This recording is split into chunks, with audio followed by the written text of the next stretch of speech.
lalong hihirap yon para sa Onyx PH. Ayun na, hinahawakan at pinapasayaw na nila itong Lord na ito. Alam ng Onyx Philippines kung ano ang kanilang gagawin. Si King Kong ay sisilip din. May mga nagtatago dun sa side. Si Super Prince bumabaka sakali na lang na may mapitas doon sa may left mid bush. Ang kagandahan for Onyx is meron sila mga Sky Guardian helmet, so willing silang tangkahin itong mga pokes mula kay Doming Kite. Oo, limitado ang oras ng Onyx dito ha. Oo. May wave na sa baba ang side ng Aurora Gaming. Meanwhile for Aurora, pwede nilang patagalin ng Lord Dance na ito. Naku, nag-all-in na ata! Okay, ano magiging desisyon nila dito? Si Light dun sa may badalikuran. Sino mapipicturan? Retrihan na lang ata ang mangyayari pero walang umapas dun sa Lord! At si Edward pa! Mr. Consistent! Sabero! Pero si Sabero ay nakakaprehend din. Si Edward ngayon ay umaatras na pero wala na siyang aatrasan kasi random na magiging call dito ng Onyx. Oh! Pero sa yung damage. Kailangan nang lumayo dito ni Yue. At tatlong natumba. Aurora Gaming ay kumakapit.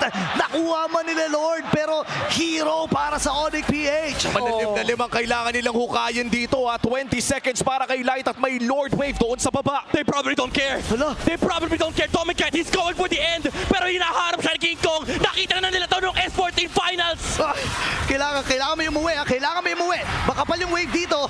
Pero sabi ni Super Prince, sige, itry na natin. May wave pa naman sila nakasama. Oh, Yue! Seconds para kay Edward. At mabubuhay na rin naman siya. Pero nandiyo Fox muna dito kay Doming Kite. Sabay Mystic Gush ang pangaharal ni Super Prince. Luckily enough para sa Aurora, walang nabasag na base turret sa kanila. Pero mukhang hahanapin ni Light si Savero.